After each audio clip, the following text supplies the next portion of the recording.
Assalamualaikum warahmatullahi wabarakatuh.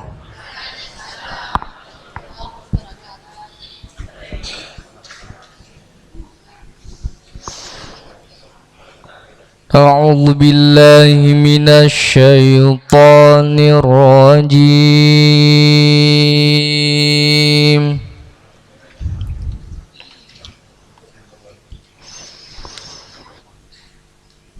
Bismillahirrahmanirrahim.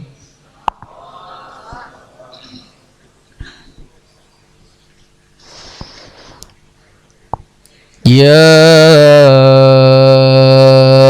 ayyuhan nasu ubudu rabbakum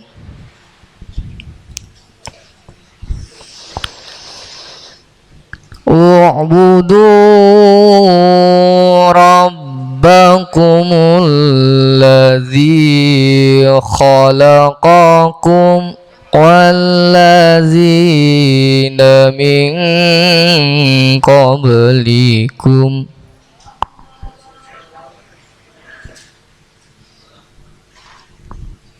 alladzi khalaqakum walladzina min qablikum la'allakum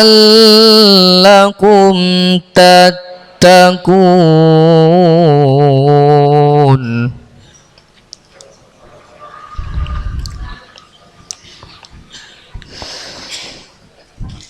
Allazi ja'ala lakumul arda firasyan was samaa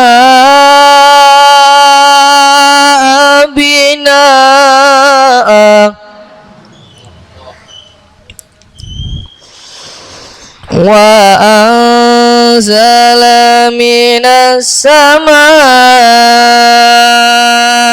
ma'an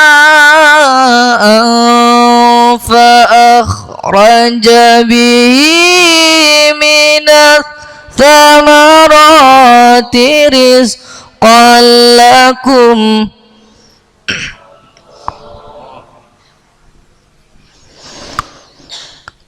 fala taj'alu lillahi andadan wa antum ta'lamun.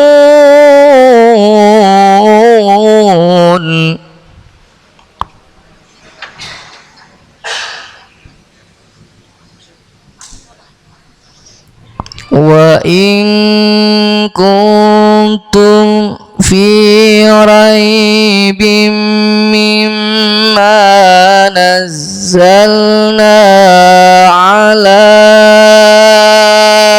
abdina fa'tu bi suratim min mithlih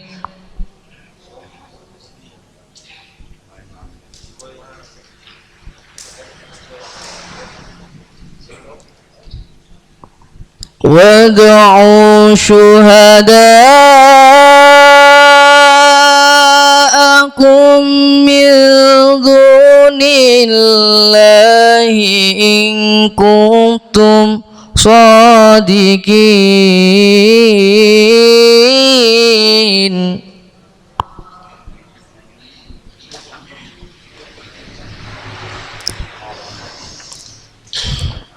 Fa in lam taf'alu wa lam taf'alu fattaqun nar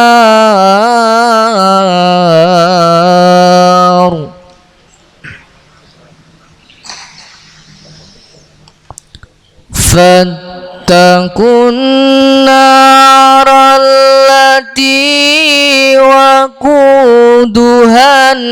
nas wal hijarah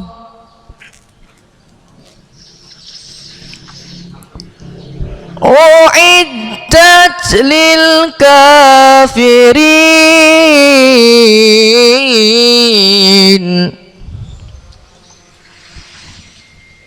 أعدت للكافرين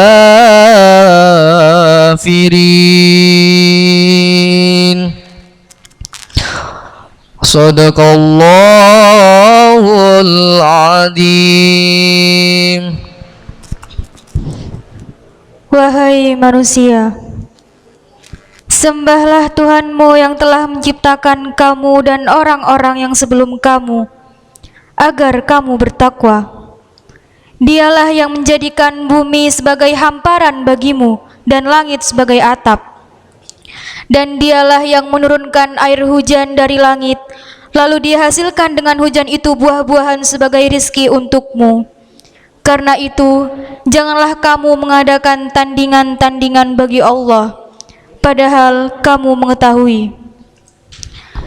Dan jika kamu meragukan Al-Quran yang kami turunkan kepada hamba kami Muhammad, maka buatlah satu surah semisal dengannya dan ajaklah penolong-penolongmu selain Allah jika kamu orang-orang yang benar. Jika kamu tidak mampu membuatnya dan pasti tidak akan mampu, maka takutlah kamu akan api neraka yang bahan bakarnya manusia dan batu yang disediakan bagi orang-orang kafir. Wassalamualaikum warahmatullahi wabarakatuh.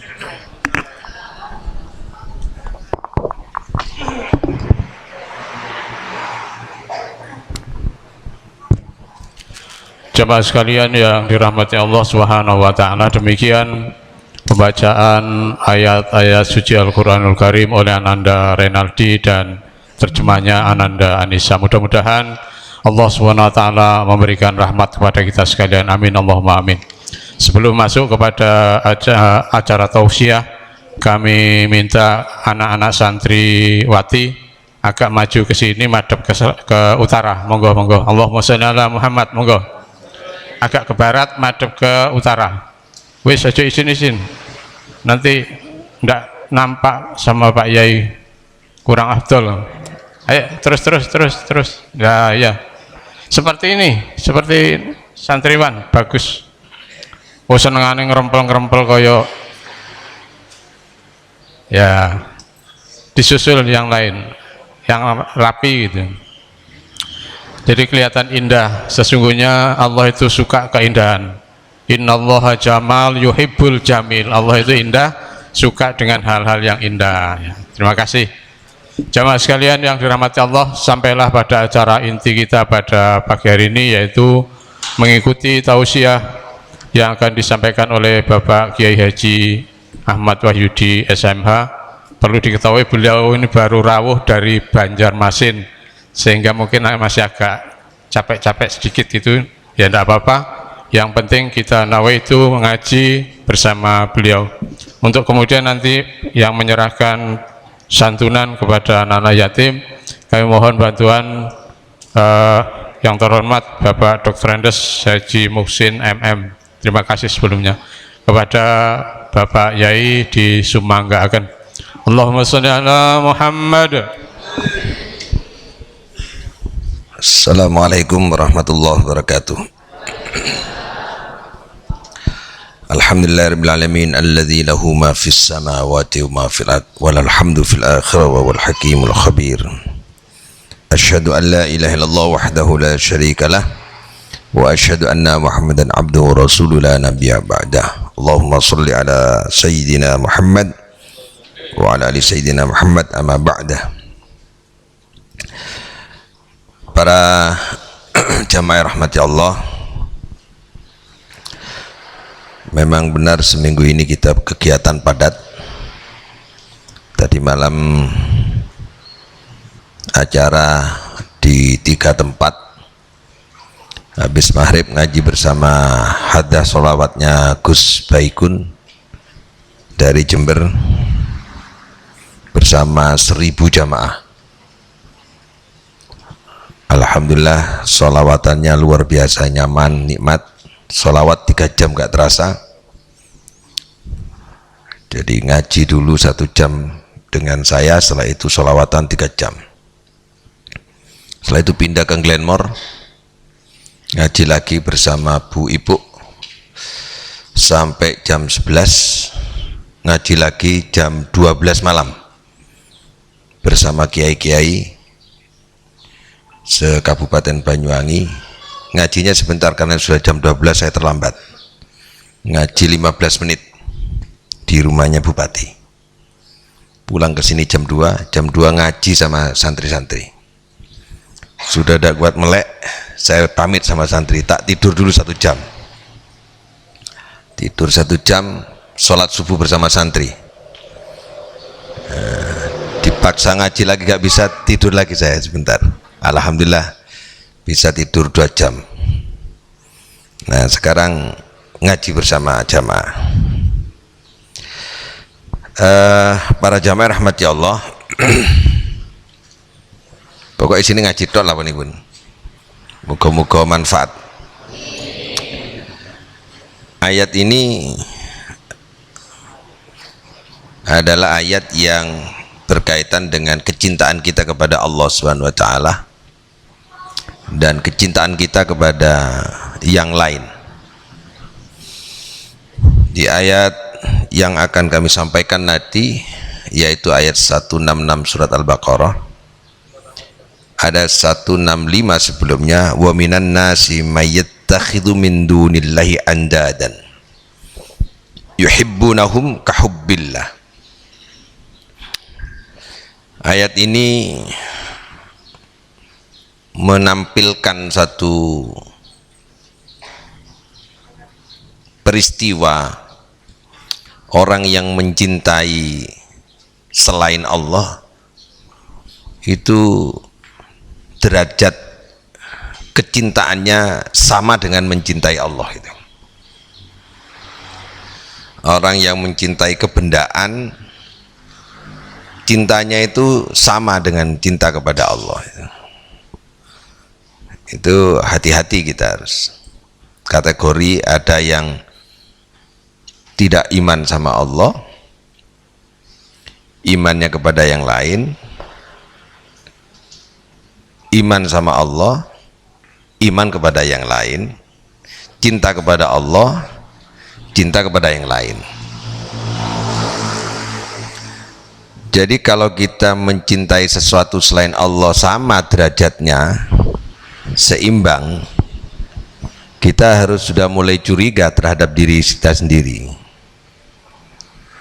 Karena konsekuensinya harusnya walladzina amanu asyaddu hubban lillah.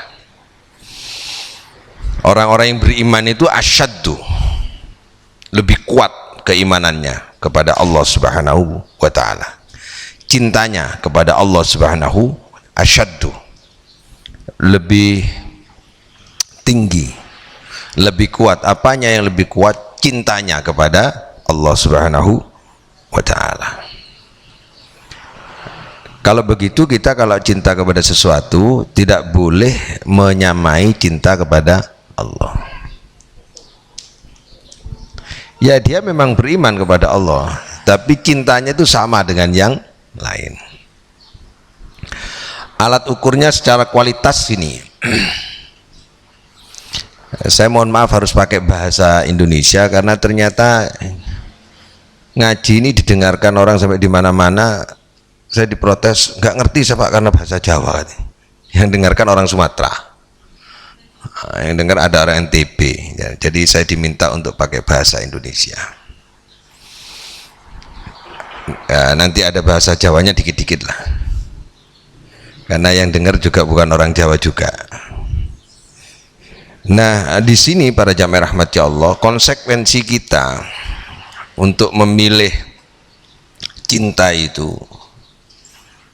Cinta itu bisa meninggalkan sesuatu yang kita miliki kalau namanya orang cinta.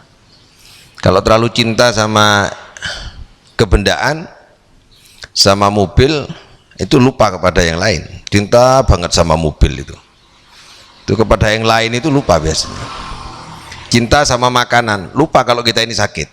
Ini cinta, dorongan cinta. Nah, para jamaah rahmati Allah, di sini ayat ini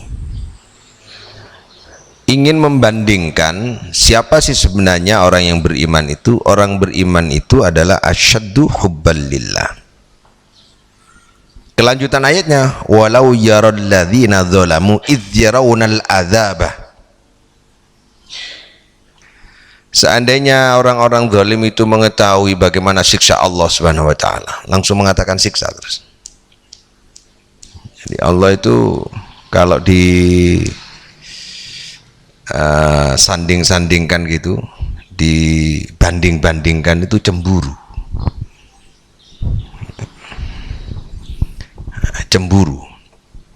Cemburu itu artinya ngeman karena apa? Kalau orang itu mencintai selain Allah Subhanahu wa taala sama dengan mencintai Allah, maka dia akan terjebak oleh sesuatu yang dicintainya. Jadi konsep cinta, wah ini konsep cinta ini. Konsep cinta itu adalah kita mengorbankan banyak hal kepada sesuatu yang kita cintai, karena kita akan memperoleh banyak hal dari sesuatu yang kita cintai. Bukan kita tidak mendapatkan apa-apa, tetapi kita harus mendapatkan sesuatu dari yang kita cintai. Kalau kita mencintai sesuatu yang sesuatu itu ternyata tidak memberikan apa-apa kepada kita, sebenarnya konsep cinta menjadi hilang. Kenapa kita cinta sama istri? Karena kita berharap istri kita itu bisa membahagiakan, menyenangkan kita, imbal baliknya bisa melindungi dan menjaga anak-anak kita. Istri kenapa kemudian mencintai suami? Agar kita mendapatkan ridho suami. Kemudian ketika seorang istri mendapatkan ridho suami, surga dapat. Jadi konsep cinta itu konsep imbal balik yang pasti. Kalau nggak pasti, konsep imbal balik itu tidak bisa disebut cinta. Kenapa seorang anak muda mencintai seorang laki-laki yang masih muda juga, sama-sama dalam sekolah misalnya? Karena dia ingin mendapatkan sesuatu dengan cinta itu. Tapi kalau dia ternyata menjadi susah karena cinta itu, maka sebenarnya itu bukan konsep cinta. Jadi alat ukurnya begitu. Makanya disebut hub. Nah, kecenderungan manusia itu cinta kepada sesuatu yang menyiksa kita. Zuyyina linnasi hubbus syahawat. Manusia itu diberikan oleh Allah Subhanahu wa taala itu kecenderungan untuk mencintai syahwat, yaitu kesenangan sesaat yang seolah-olah menyenangkan kita, tetapi sebenarnya dia itu menyiksa kita nanti. Jadi ketika konsep cinta itu dibuat, harusnya menyenangkan untuk selamanya. Tapi kalau hanya menyenangkan menurut pikiran kita, padahal di belakang itu menyiksa kita, itu sebenarnya tidak bisa dicintai. Ini agak susah ini bahasanya, karena agak berfilsafat ini.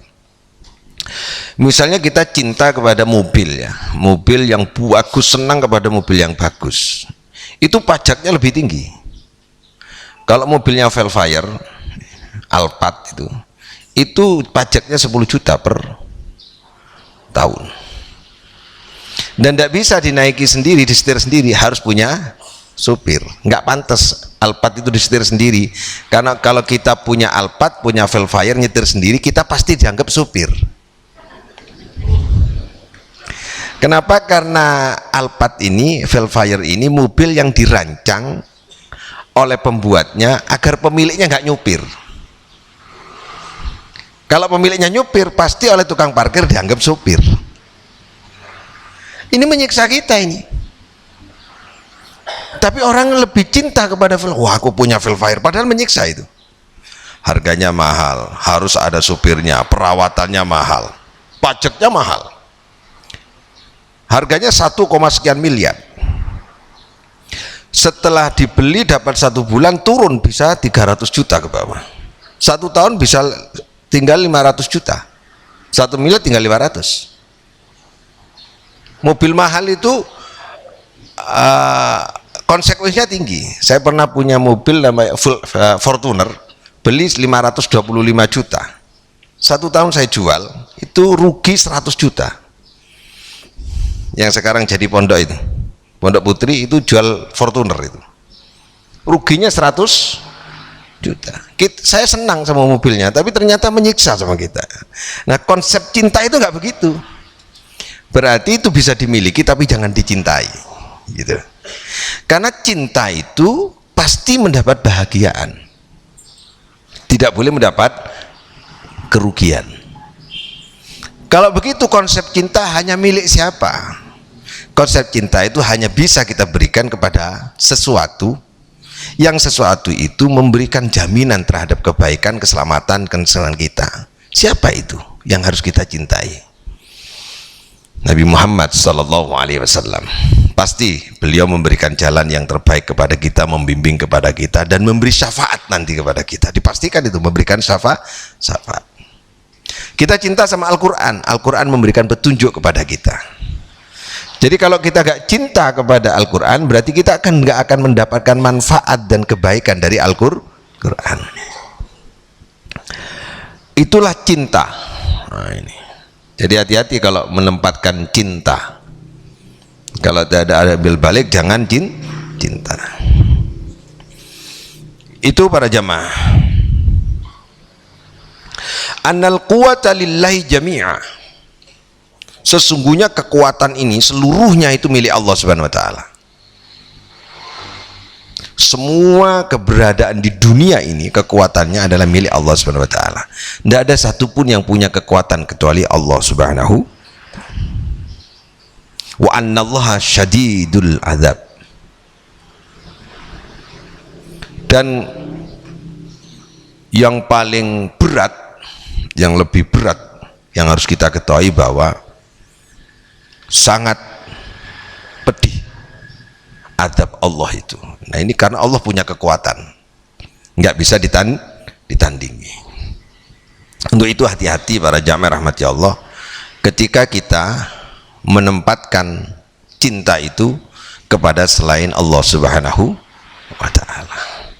Kalau begitu konsepnya seperti apa? Kalau kita cinta kepada Allah, kita bisa mengatur cinta kepada yang lain, karena Allah memberikan cara untuk cinta kepada yang lain.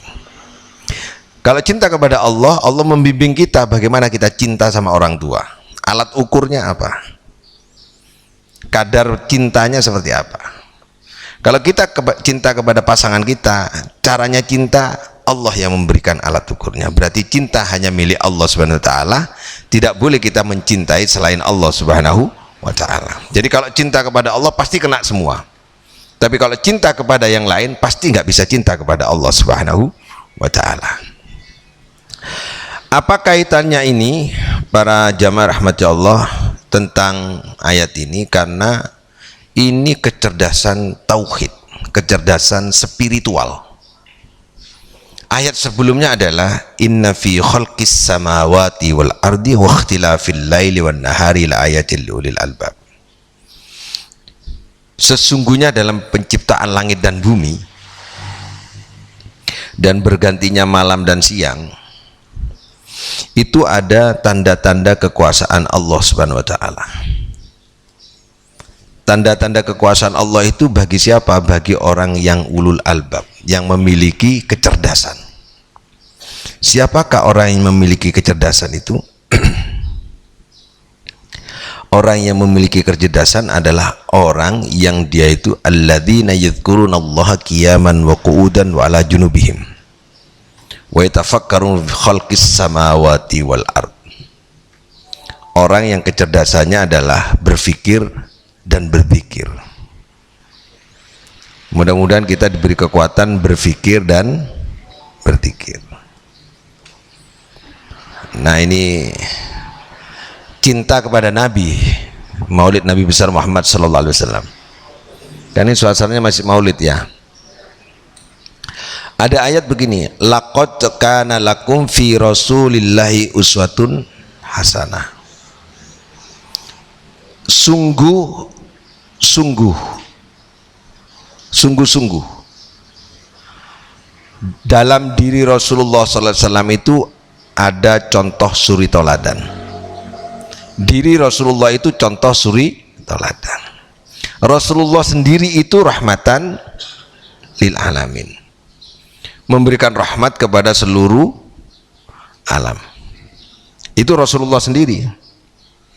Bukan hanya Rasulullah itu tugasnya atau fungsinya adalah menjadi rahmat bagi seluruh alam, tapi diri Rasulullah sendiri itu sudah rahmatan lil alamin. Maka karena rahmatan lil alamin menjadi contoh. Jadi contoh itu harus kepada Nabi. Siapa yang bisa mencontoh Nabi Muhammad SAW agar kita mendapatkan cinta dari Rasulullah SAW? Kalau kita ingin mendapatkan cinta dari Rasulullah SAW, caranya adalah mudah. Kenapa kita harus mencintai Rasulullah SAW? Ada ayat, innallaha wa malaikatahu yusalluna 'alan nabi. Innallaha, sesungguhnya Allah, yusalli 'alan nabi, memberikan berkah kepada Nabi Muhammad sallallahu alaihi wasallam. Wa malaikatahu, dan malaikat itu menyerahkan, yusalluna 'alan nabi, yang menyerahkan berkah itu kepada Nabi. Yang memberi adalah Allah, yang menerima berkah adalah Nabi. Pelan-pelan ya, ini biar ngeh. Berarti keberkahan, kebaikan, apapun namanya, yang mewakili isi dari keberkahan itu Allah hanya memberi kepada Nabi. Malaikat itu yang mengantarkannya. Berarti penerimanya, yang punya hak pemberian itu dari Allah adalah hanya Nabi Muhammad. Berarti kalau tidak connect dengan Nabi Muhammad, maka kebaikan itu tidak akan turun kepada kita.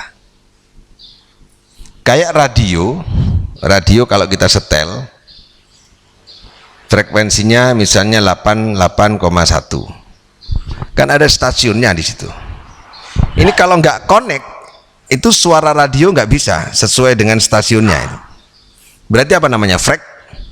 Frekuensi.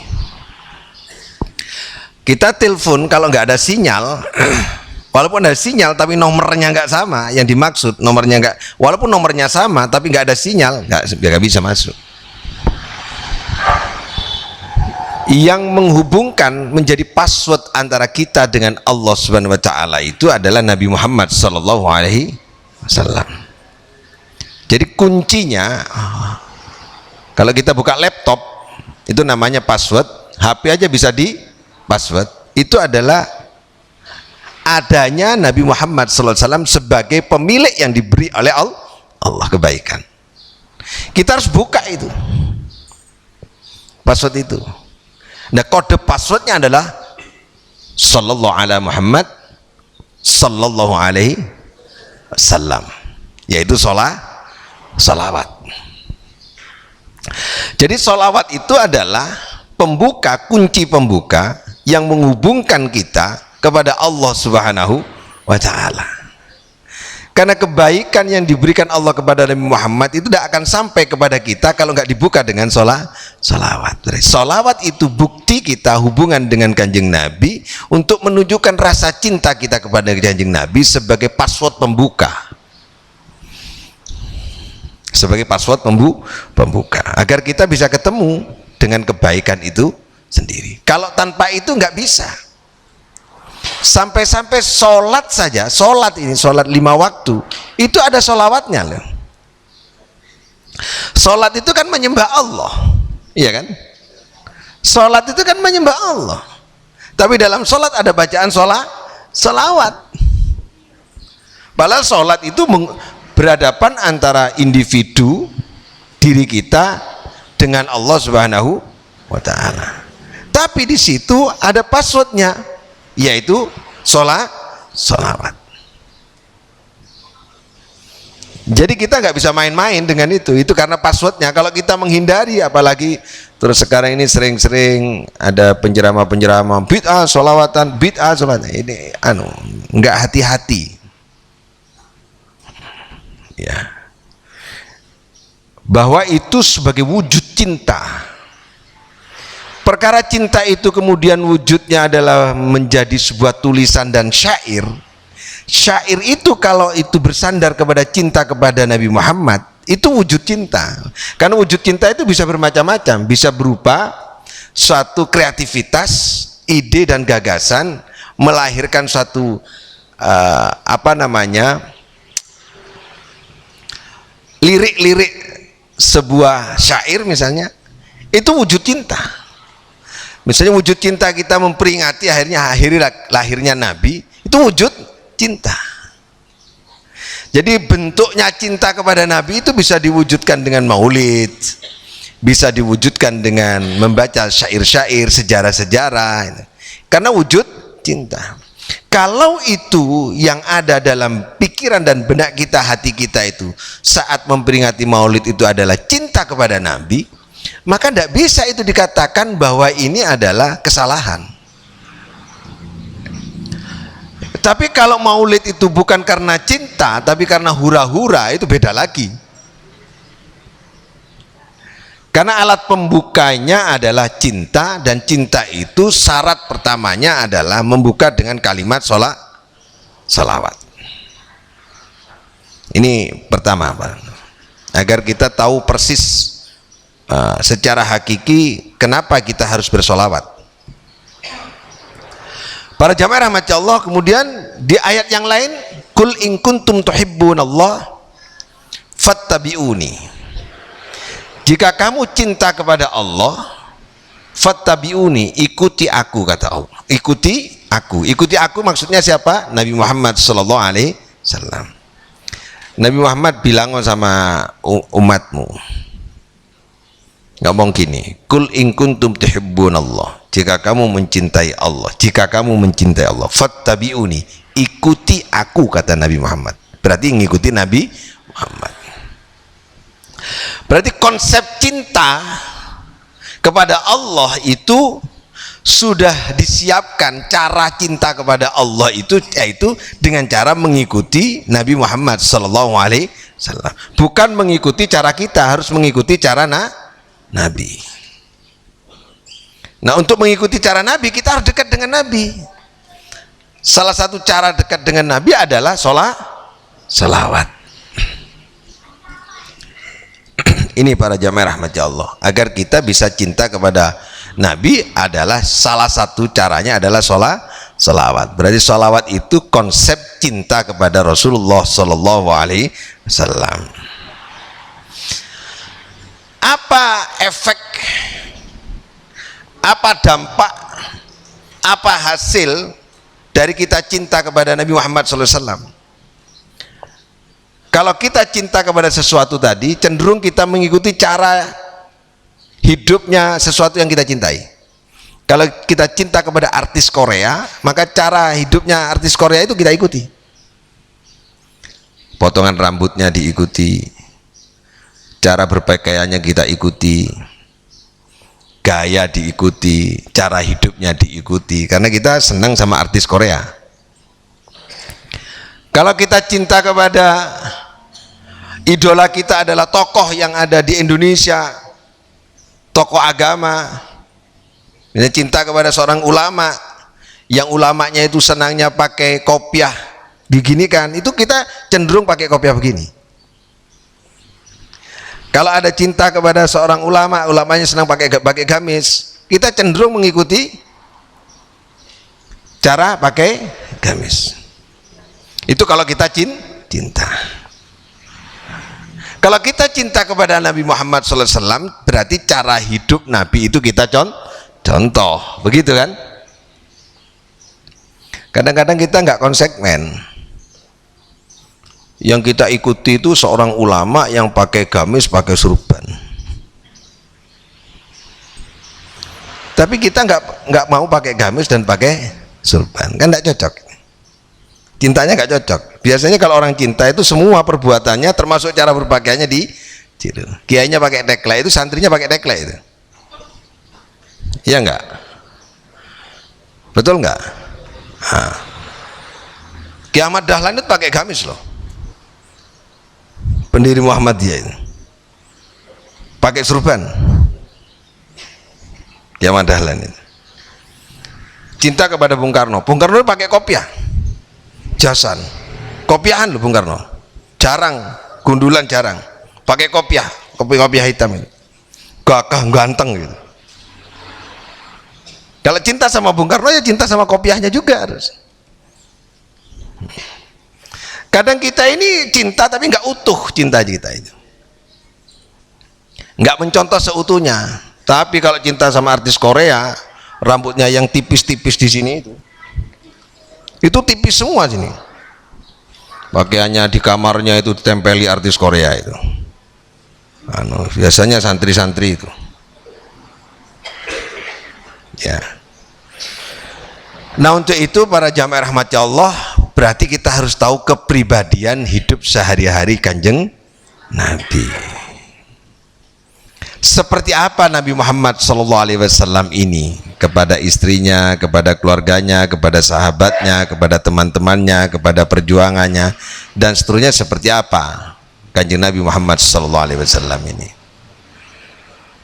Itu harus kita contoh kalau kita ingin mencintai Nabi Muhammad. Tidak hanya bersolawat dengan kalimat dan lisan sallallahu alaihi Muhammad, tapi tidak mencontoh kepribadiannya, karena di dalam solawat itu harus ada dan menghadirkan cinta. Ya, ini ngajinya memang agak serius, butuh ngerenung-renung gitu itu. Memang agak susah jelaskannya ini. Jelas no cinta itu gak gampang, cinta itu moro-moro itu kok nih. Jelas no cinta ini, kalau nggak cinta ini sampai sehari semalam ngaji santri mulai pagi sampai siang, kalau nggak cinta tidak mungkin. Kalau nggak cinta dengan pekerjaan, berangkat jam 7 pulang jam 4 sore, kalau nggak cinta tidak mungkin. Jadi cinta itu energi. Cinta itu adalah energi. Jadi kalau ingin kita mendapatkan sesuatu yang maksimal harus cinta. Nah ayat selanjutnya ini kaitan dengan kepemimpinan ini. Ittabarra alladzina tubi'u minal ladzina taba'u wa ra'awul adzaba wa taqatta'at bihimul asbab. Nanti suatu saat ada seorang yang kita cintai, yang kita ikuti karena kita cinta kepada orang itu, dan orang itu jadi pemimpin kita. Ternyata dia itu putus hubungan dengan kita ketika sudah ada di dalam alam kebangkitan, di alam barzah, di alam yaumul ba'ats, hari kebangkitan, dan yaumul hisab.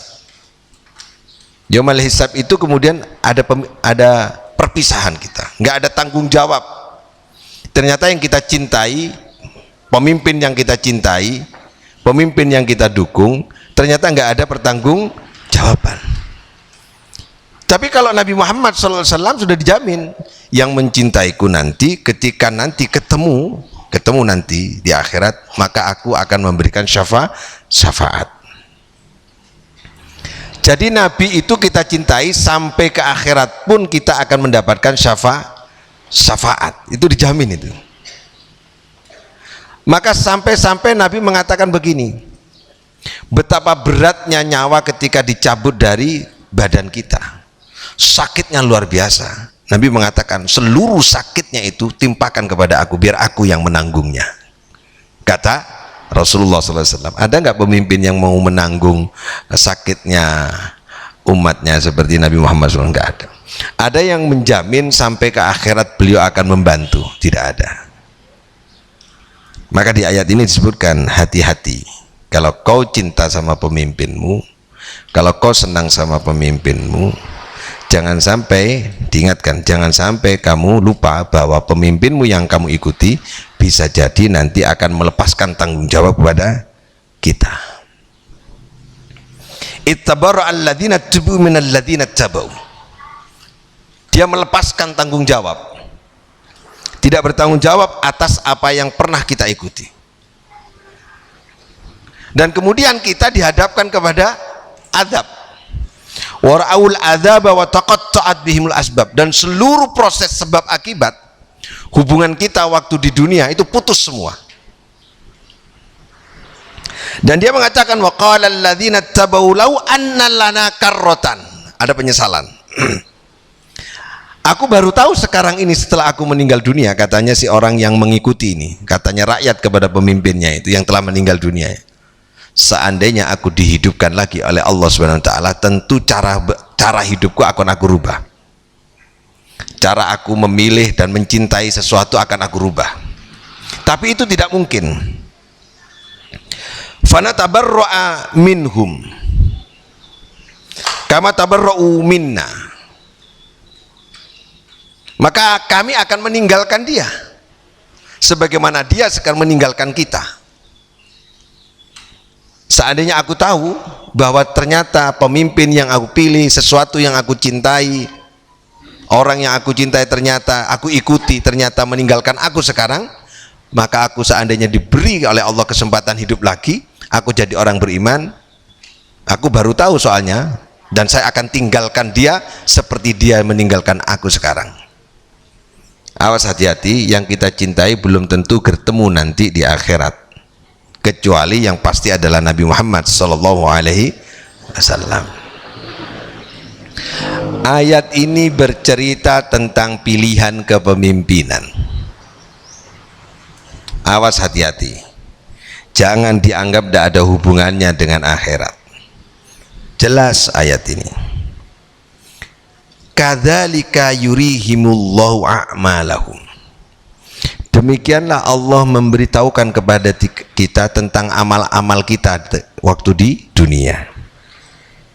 Hasaratin alaihim, dia menyesal atas perbuatannya di dunia, atas pilihannya di dunia, dia menyesal. Wa ma hum bi kharijina minan nar. Wa ma hum, dan tidaklah mereka itu keluar dari neraka selamanya. Dia tidak akan pernah keluar dari api neraka. Ini kata kuncinya. Orang yang salah memilih sesuatu yang dicintai, orang yang salah milih pemimpin, itu berakibat kepada hukuman Allah lebih berat daripada kesalahan-kesalahan yang lain. Dia tidak bisa keluar dari api neraka selamanya. Jangan jual beli.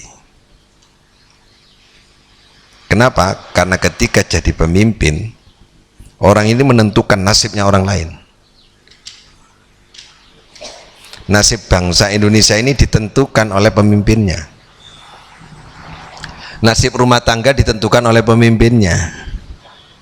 Nasib satu kampung ditentukan oleh pemimpinnya. Nasib satu kelompok ditentukan oleh pemimpin.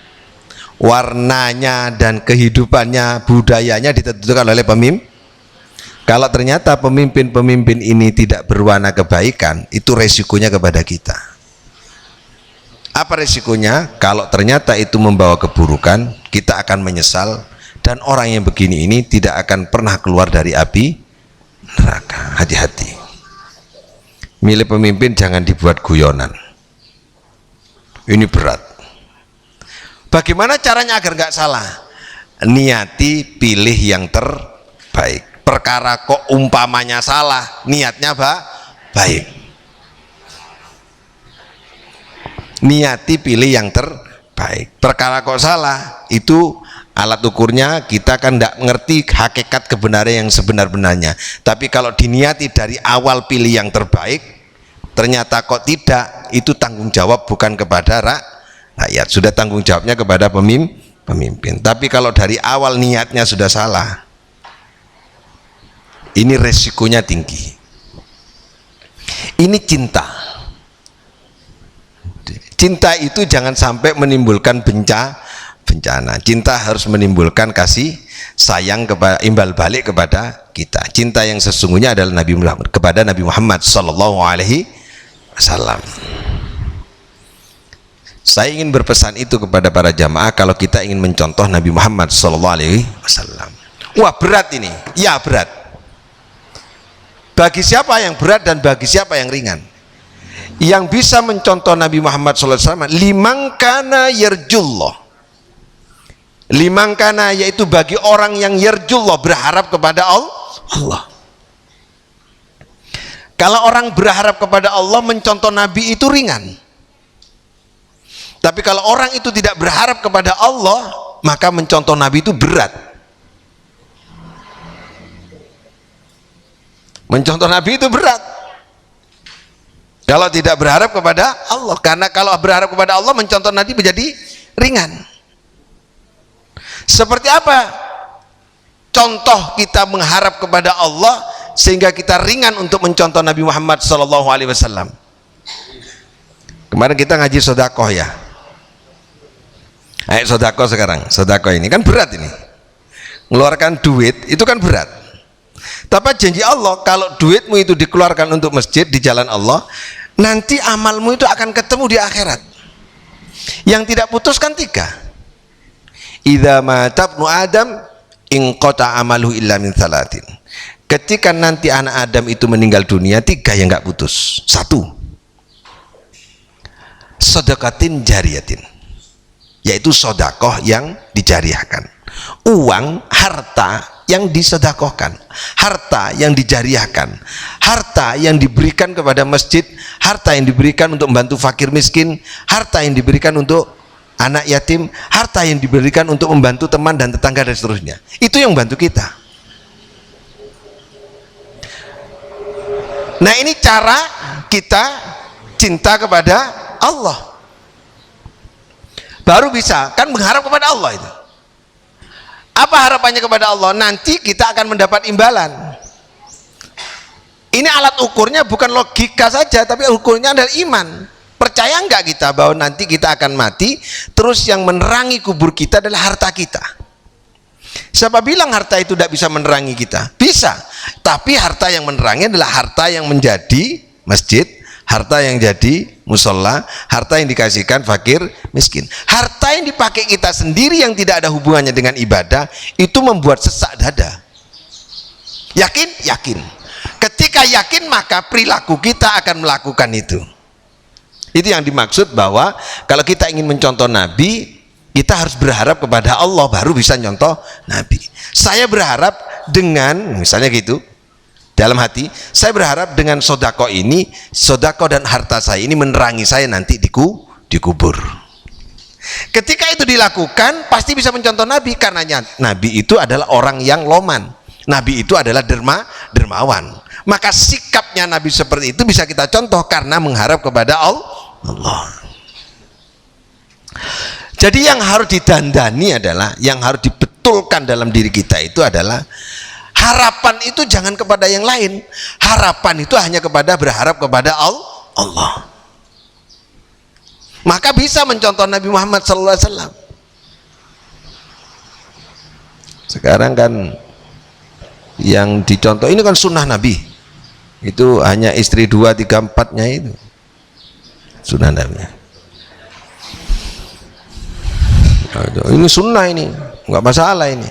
Ya kalau mau menyontoh Nabi, Nabi itu nikah pertama kali dengan janda usianya 40 tahun. Ya, itu nggak utuh ngomongnya, itu nggak utuh. Jadi ternyata kalau ingin mencontoh Nabi itu adalah dengan cara berharap kepada Allah. Harapan kita hidup kepada siapa? Kalau orang itu harapan hidupnya kepada kekuasaan, harapan hidupnya itu kepada harta, harapan hidupnya kepada kekayaan, pasti tidak bisa mencontoh Nabi Muhammad SAW. Itu yang kedua. Yang pertama. Yang kedua adalah wal yaumal akhirah. Kita ini berharap hidup bahagia di akhirat. Kalau kita berharap hidup bahagia di akhirat, itu mudah nyontoh Nabi. Karena Nabi ini adalah seorang yang memberikan konsep hidup bahagia dunia dan akhirat. Ada orang memberi konsep hidup bahagia di dunia, tapi celaka di akhirat. Tapi kalau Nabi adalah memberikan konsep hidup dunia dan akhirat. Itu lengkap, dunia dan akhirat. Bukan akhirat saja, ada dunianya. Rabbana atina fid dunya hasanah wa fil akhirati hasanah. Jadi dunia ini amat sangat diperlukan. Tanpa dunia kita nggak bisa masuk ke akhirat. Tanpa alam rahim kita nggak masuk di dunia, kan begitu. Berarti untuk sampai ke dunia kita harus melalui pintu alam rahim. Untuk sampai ke akhirat kita harus melalui pintu dunia. Maka dunia itu sangat diperlukan, sangat penting.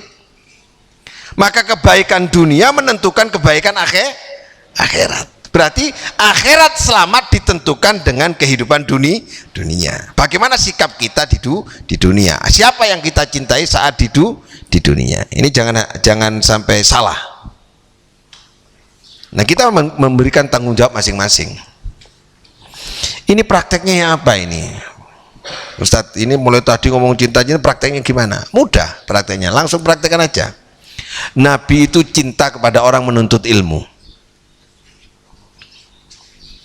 orang yang setiap hari belajar, dan Nabi akan memberikan kemudahan sebagaimana hadis Nabi besar Muhammad SAW yang menyatakan bahwa orang yang menempuh jalan hidupnya mencari ilmu, maka akan dimudahkan nanti mencari jalan akhirat, yaitu surga.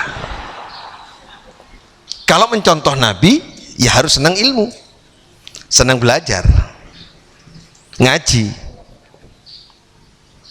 Jadi tugas pokok hidup di dunia itu sebenarnya, tugas pokok hidup di dunia itu apa? Ibadah. Nah, ibadah itu dimulai dari mana? Ngaji, belajar. Nabi Adam memulai hidup di dunia itu adalah belajar. Belajar itu kata kuncinya. Jadi jangan bilang cinta kepada Nabi kalau nggak suka belajar. Ini kalau mau real. Contoh konkretnya kayak apa cinta itu? Contoh konkretnya ngaji. Ya kayak gini nih. Kenapa ini ngaji dipertahankan? Ahad pagi ini dipertahankan karena kita pingin mendapatkan cinta Nabi dengan bukti kita mengaji. Karena ngaji itu kecintaan Nabi. Jadi kalau begitu kita datang ke pengajian, niatnya apa? Niatnya ingin mewujudkan cinta kita kepada Nabi. Jangan punya niat lain sudah. Jangan punya tujuan lain sudah. Kita ini sering dituduh-tuduh. Iku ngumpul wong pengajian paling ingin nyalon bupati. Iku sampai sekarang nggak terbukti ya sih dituduh. Padahal aku nggak calon bupati. Wah, ini untuk kepentingan paslon tertentu. Enggak ada, kita nggak pernah bicara Pak paslon tertentu. Gitu. Ngaji, nuduh. Karena kebiasaan mereka itu adalah melakukan sesuatu punya kepentingan selain ngaji. Kita nggak ngaji aja. Pondok ini didirikan itu apa sampai capek-capek mengeluarkan biaya? Karena senang sama ngaji aja. Nggak ada kepentingan lain. Coba kita tadi malam bangun jam berapa santri? Jam 2. Jam 1 bangunnya, mandi, masuk masjidnya jam. Coba ini apakah ada tokoh mengakui, gak mengakui? Apakah pemerintah ngakui? Nggak penting itu, nggak ada urusan. Seneng nggak seneng, nggak ada urusan. Kita tetap bangun jam 2 karena memang cinta sama ngaji. Nggak aneh ku ngaji ben diakoni lek jam 2 tangi diumum-umumno ben engko ben disenengi oleh pemerintah. Nggak ada itu, nggak ada. Engko ben diakoni mbek tokoh-tokoh agama iku lek nggak ada itu, nggak ada. Bener nggak nak? Ya nggak ada. Apa doktrinnya kalau suruh bangun tahajud terus apa? Itu aja, doakan orang tuamu, selesai. Kon ngakoni gak ngakoni gak penting, ora paten. Karena ngaji dia. Karena kita tahu bahwa harapan kita kalau ngaji pasti nanti dapat kemuliaan. Kemuliaan di mana? Pasti kemuliaan di dunia juga, di akhirat apalagi. Udah tidak usah ngereken orang lain sudah. Bakon ngilokno bakon hasbaba wis. Wong tujuannya ngaji. Coba waktu kita di Cengho itu ngaji enggak? Ngaji. Sebelum ada Cengho dulu ngaji. Sekarang ngaji apa? Enggak ada bedanya, ngaji terus ini. Mburono, mbure ini. Tetap ngaji aja. Enggak nggak ada ini, nggak bener. Tapi nggak usah dibener-bener kan, wis biar kon percaya gak percaya gak paten lah wis, pokoknya aku yang penting ngaji wis. Itu kenapa? Karena Nabi cinta kepada orang yang mengaji. Apakah kita ini menunjukkan bahwa kita sudah cinta Nabi? Oh enggak, kita ini belajar cinta kepada Nabi dengan mewujudkan ngaji itu. Ini cara kita belajar ini. Jangan mengaku kita sudah cinta Nabi, belum tentu ini belum tentu loh ini. Gua dadi sombong kan. Wong sing ngene gurung tentu apa maneh? Aduh, kalau mau Pak ya, kalau saya mau, saya ini dengan teman-teman politisi banyak di Senayan, di Jakarta sana ada, di provinsi banyak. Kalau mau saya dekati semuanya, bla bla bla bla, kita minta sumbangan. Aduh, bangun pondok 2 hektar 3 hektar selesai. Kalau tujuannya itu. Teman saya di DPR, di RRI masih ada, di pemerintahan ada. Tapi karena tujuannya ngaji, selesai. Wong muridnya cukup 50 aja, lek 100 itu bingung aku ngajar dewi itu sudah. Sudah selesai dah. Apa ya? Itu aja tujuannya. Gak usah muluk-muluk sudah. Wong tujuannya ngaji kok hati ini maes-maes. Makanya ini pondok masjidnya lebih bagus daripada pondoknya. Pondok santri putri itu loh, masa bagus wong rumah kuno itu. Karena bukan bagus-bagusan gedung, yang penting adalah ngaji. Saya mohon maaf kepada santri agak keras yang masalah ngaji ini, karena di situ kami pingin anak santri terukir senang mengaji. Oh ini gurung tentu diterima apa mereka ngene lho, gurung tentu diterima gitu. Nah ini beratnya meraih cinta kepada Nabi. Mudah-mudahan kita duduk bersama ini mendapatkan ridho sehingga kita bisa model ini dianggap model cinta kepada Nabi. Mudah-mudahan. Jadi niatnya cinta. Kenapa kita masuk kepada masjid lalu kita sholat? Ya cinta kepada Allah, selesai dah. Jangan punya tujuan lain. Kalau kita bisa cinta kepada Allah, cinta kepada nabinya, maka ketika Allah mencintai kita, ayo coba, kalau kita mendapatkan kecintaan Allah, kita akan mendapatkan sesuatu dari Allah luar biasa nggak? Pasti. Langit milik Allah, bumi ini milik Allah, semua kekuatan milik Allah, kekayaan milik Allah, kekuasaan milik Allah, semua milik Allah. Kalau kita dicintai yang maha kuasa, yang maha mengetahui, yang maha alim dan maha segalanya itu, kira-kira sesuatu itu menjadi sulit nggak bagi hidup bagi kita? Nah persoalannya kita ini tidak meraih cinta Allah, nggak sampai ke sana tujuan kita hidup itu. Ya berat hidup ini. Ayo dirubah sekarang cara berpikirnya. Semua tindakan kita dalam rangka meraih cinta Allah. Mudah-mudahan kita dicintai oleh Allah. Allah nyiptakan langit dan bumi gak berat tuh. Mosok cuma nggak noman jenengan itu.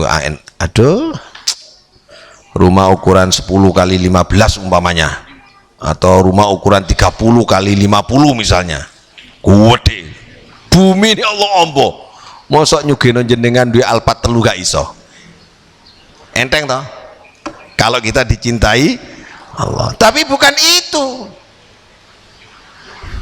Bukan materi yang kita harapkan. Keselamatan dunia dan akhirat. Walaupun materi menjadi penting. Mudah-mudahan kita bisa cinta. Itu wujud cintanya ngaji. Satu itu. Loman. Yang kedua wal yaumal akhirah, yaitu ingin mendapatkan, berharap akhirat kita, ending hidup kita terakhir itu kan akhirat nanti.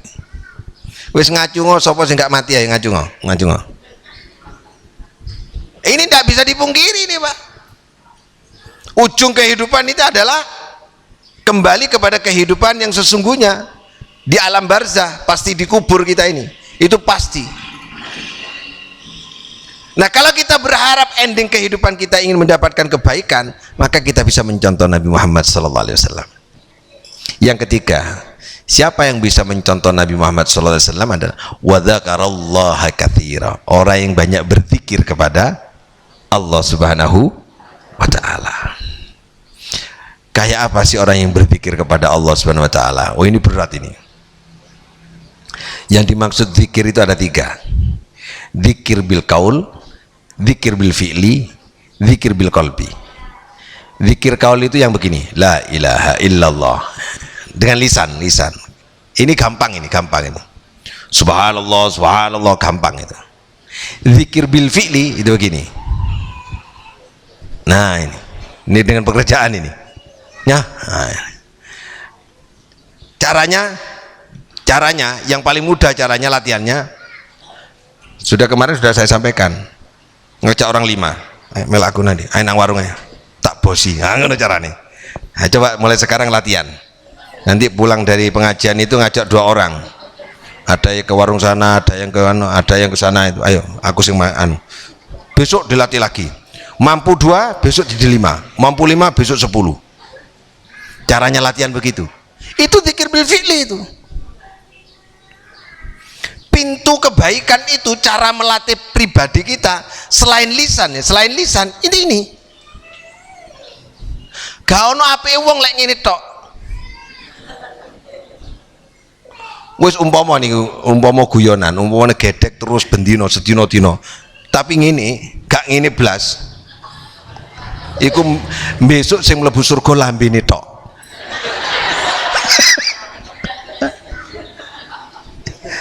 Hati-hati. Iki sing dikir cuma lambene kelakuane enggak. Iki omongane apik, lambene mlebu surga dhewean. Jadi harus dicocokkan antara lisan dengan perbuatan ini. Latihannya dari lisan. Ini memang ngeten lho, ngaji ku lek ngaji fikih itu. Gampang, Pak. Ngaji fikih, taat sama hukum-hukum itu mudah. Kalau kita ini pangkalnya kena, cinta kepada Allah kena, ngikuti hukum Allah itu kena enggak? Ringan. Iki haram, sapa sing haram Allah, ya sudah ditinggal aja, selesai. Tapi kalau kita ngaji fikih tapi pangkal kecintaan tidak dapat, berat itu. Wah, ini haram, ngono haram, iki salah, sing ngono aduh, salah tok ape dhewe. Bingung akhirnya. Karena ngaji tauhidnya nggak kena. Makanya saya ngaji tauhid tok aja. Fikih sampean pelajari dapat sudah. Ngerubah diri itu jadi mudah kalau kena tauhidnya. Sendenane kepada Allah itu kena mudah yang lain. Mudah yang lain itu. Gampang yang lain itu. Ojo pati ngrekenan lah, sang urusan-urusan sing ruwet-ruwet ojo pati ngrekenan itu. Saya ini enggak pati ngreken nang ngoten-ngoten niku. Sesuk ana apa enggak wis diarno ae lakoni ae wis. Ini latihannya begitu, latihannya ya. Santri saya latih begitu. Saya kalau ada santri cuma alim tok, pinter kitab, enggak bangga saya. Kalau akhlaknya agak bagus itu apa? Enggak jujur. Saya tanya enggak jujur aja semua sudah. Kamu kemana? Izin kemana? Ke Indomaret. Oke. Kok izinnya selain Indomaret miring ke tempat lain? Marah saya karena enggak jujur. Latihan sampai yang kecil-kecil tak urus. Tanya santri ini. WA saya izin ke sekolah, kok nggak ke sekolah, ke tempat lain, berarti nggak jujur. Sampai itu urusannya. Marah saya, karena Pak gini, kalau belajar ilmu itu mudah. Anak jenengan nggak bisa matematika, datangkan guru les matematika, seminggu bisa. Betul nggak? Betul nggak? Anak jenengan nggak bisa baca Quran, umpamanya mau ngaji, besok ada lomba baca Quran, datangkan guru les. Sehari-hari selama seminggu gak keluar-keluar bisa. Tapi kalau mental, kalau karakter, kalau kepribadian sampai tua susah. Kuandan ini wangel wes. Makanya bener iku kalimat angel lu bener iku. Sampai ditani, mulai cilik medit, iku sampai tuwek medit. Wangel berubah iku. Wah di sekolah nang ngene tetep medit ae wong pancen mental itu. Kepingine dilem tok, lek dilem wong semangat, lek gak dilem wong ngambul itu. Itu sampai tuwek itu. Susah. Jadi meminterkan orang itu mudah, tapi merubah kepribadian itu sulit. Cara untuk merubah kepribadian agar kita terbentuk loman. Loman itu caranya. Nggak bisa sudah. Wes tak jamin wes. Ngaji yo sampai jenengan wis gak kuat melek buwen dino lek medit wis iso wis ora iso wis. Bahkan guru saya mengatakan, "Le, kon lek ngaji ojo nang guru sing medit." Wis gak kira barokah wis. Gak kira barokah wis. Guru apa ae wis, mbok guru matematika, mbok guru aku. Guru apa ya? Ojo koncoan wong medit. Wis gak kira barokah. Medit wis gak barokah wis. Pangkal dari rusaknya karakter itu dari bakhil itu. Berarti kalau begitu, kalau ingin dandani awak, merubah mental harus loman. Lek sing ngene, iki lek tak keno aku le piro? Engko aku rugi. Wis. Ojo koncoan mek wong ngono wis ruwet wis. Hitung-hitungan.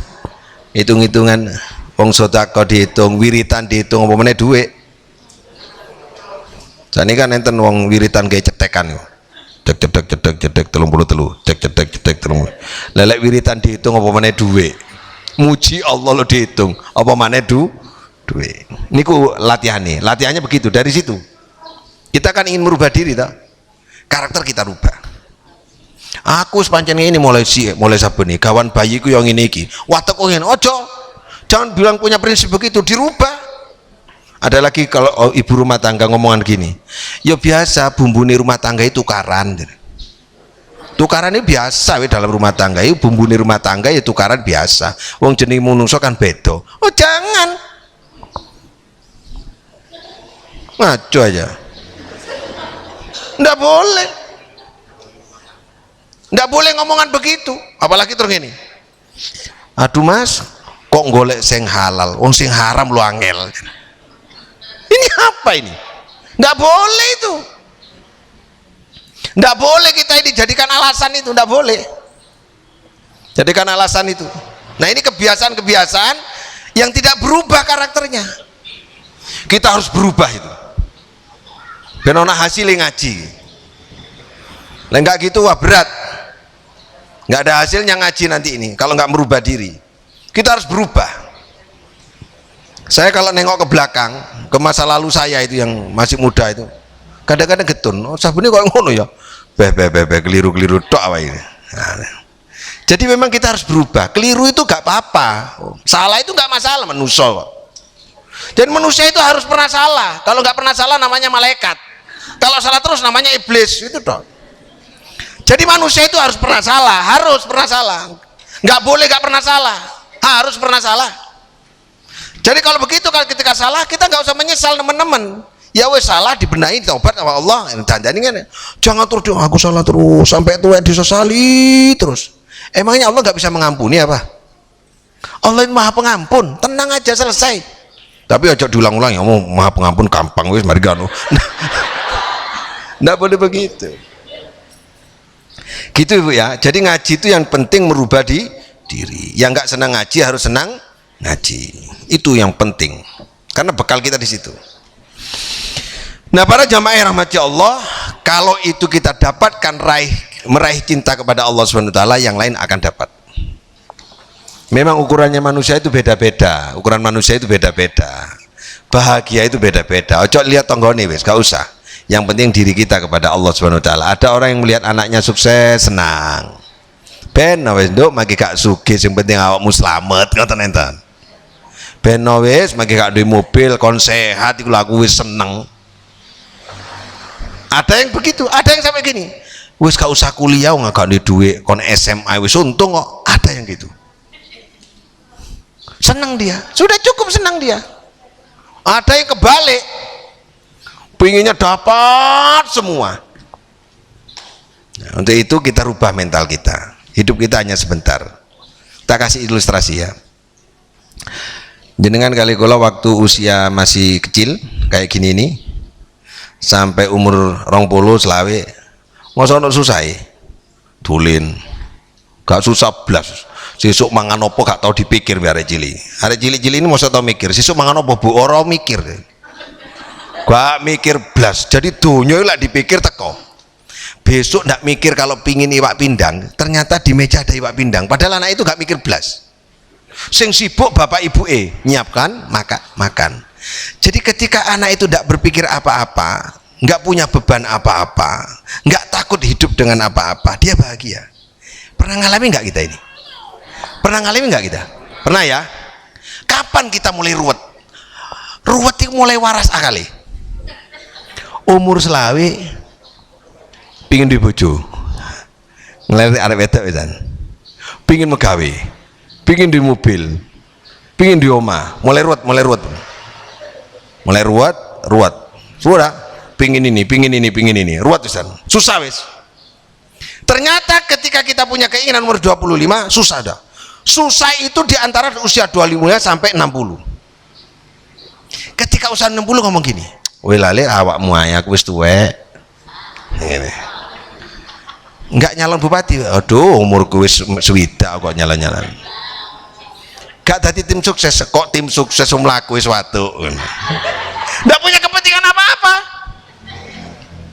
Dia enggak punya kepentingan apa-apa. Ketika enggak punya kepentingan apa-apa, dia enggak gak megawe, Pak. Megawe apa, Pak? Wong wis tuwek le. Ya awakmu kudu ngrumat bapake, wong bapakmu wis tuwek. Nah. Uang datang sendiri. Ketika kita tidak bisa berbuat apa-apa, ketika kita lemah, Allah mendatangkan rezeki dari orang lain. Saat anak ini lemah tidak bisa apa-apa, Allah mendatangkan rezeki. Siapa yang menggendong di ayunan ketika dia tidak bisa berdiri, ketika dia tidak bisa merangkak, ketika dia bisa berjalan, yang nuntun orang lain. Ketika kita lemah di hadapan Allah, Allah mendatangkan kekuatan dari pihak lain. Tetapi ketika kita sok kuat, Allah mendatangkan keruwetan. Jadi ruwet itu mulai usia 25 sampai 60, berarti 35 tahun. 35 tahun ruwet itu. Umur swidak wis gak ruwet, Pak. Apa aku rambut putih. Brengos mosok ati bojo maneh. Wis gak ndak punya. Wah, tapi lek umur 30 ndelok wong wedok ngene. Lah lek wis umur swidak itu tela apa? Sing wedok ki ngono. Bu, jenengan kok boten lipenan. Nah, dilipeni tambah elek wong ini wis. Jenengan kok mboten jilbaban gak jilbaban bodoh dibuka sapa sing seneng. Coba ibu-ibu yang sudah usianya 50 tahun ke atas itu bukan, terus kocoan welek perot kabeh elek menan maca oyo apa tetep ketemu diduandani apik mari ngono kena udan brel asli nih ketok. Jadi kita ruwet itu hanya usia 25 sampai 60. Ketika 60 kita berpasrah kepada Allah, rezeki datang itu. Anaknya dijadikan orang yang baik, anaknya dijadikan orang sukses, kemudian kita dibiayai. Wis Pak, sampean nang kene wis lah sampean kepinang dia tak terne. Ke kamar mandi dituntun, keluar kamar mandi dijaga, lho lek lemah gitu. Jadi kalau kita menunjukkan lemah kita kepada Allah Subhanahu wa taala, Allah akan mendatangkan kekuatan. Kalau kita menunjukkan kemiskinan di hadapan Allah akan memberikan kekayaan. Sing garai awake dhewe ndikte Allah usia 25 sampai 60. Ndikte nang Allah. Ya Allah, kula niki pun ibadah, mosok mboten sugih-sugih, Allah didikte. Ah ya Allah sing kena niki.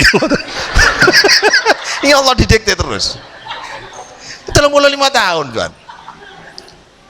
Anak-anak yang masih muda tanyakan sama orang yang tua-tua ini. Ayo, harapannya apa? Nduk aku wis tuwek nduk, awakmu saiki harapanku. Ngono sen. Lemah wis. Aku apa? Sing jare bapake sing umur 70, swidak. Pak, ya apa? Iku ana janda, wapi Pak Ayu. Kok mikiri janda wis gak kuat aku. Lemah dah.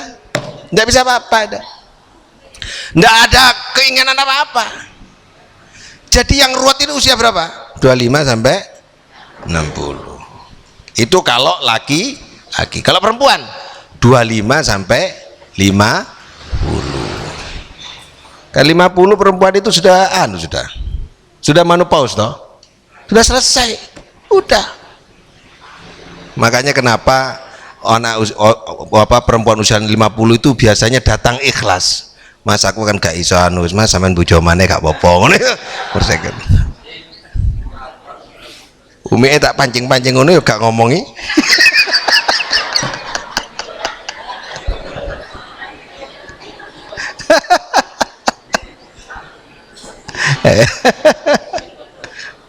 Jadi kita ini jangan tertipu. Ya itu harus kita rubah. Oh ternyata saya ini cari kebahagiaan, semangat. Saya dulu waktu usia 25, 30, sampean lihat waktu jadi politisi usia 30, waduh koyo nguber sembarang, kuwabe 30, 35, 40 itu semangat. Sekarang ini usia 53 itu beda sudah, santai, anak wong bengak-bengak wis menang, gak bodoh san, beda. Para jamaah rahmat Allah, mudah-mudahan kita mendapatkan cinta Nabi. Kita praktekkan ya, langsung praktekkan, harus seneng ngaji ya. Kalau bisa bapak-bapak satu hari 1 juz, habis sholat subuh walaupun tidak bismillahirrahmanirrahim, satu hari kalau bisa gak 1 juz, 1 ayat lah gak apa-apa, satu hari 1 ayat gak apa-apa. Innalladzina kafaru sawaun alaihim a'anzartahum an lam tundirhum la yu'minun. Tutup wis, sedina 1 juz. Nggak apa-apa sudah. Oh, memang mampunya seayat nggak apa-apa. Kalau nggak bisa seayat ya sakalimah. Innalladzina kafaru menurut saya. Ya pokoknya semaksimal mungkin lah kita lakukan ya. Saya kira demikian para jamaah rahmati Allah, mudah-mudahan ada manfaatnya Ahad pagi pada pagi hari ini. Semoga kita mendapatkan cinta dari Allah Subhanahu wa taala dan semoga kita bisa mencintai Allah Subhanahu wa taala, mencintai Nabi Muhammad SAW. Jangan salah kita memilih cinta kepada pihak lain yang belum tentu memberikan manfaat kepada kita. Belajar sedekah. Demikian saya ucapkan terima kasih. Wallahul muwaffiq ila muthariq. Assalamualaikum warahmatullahi wabarakatuh.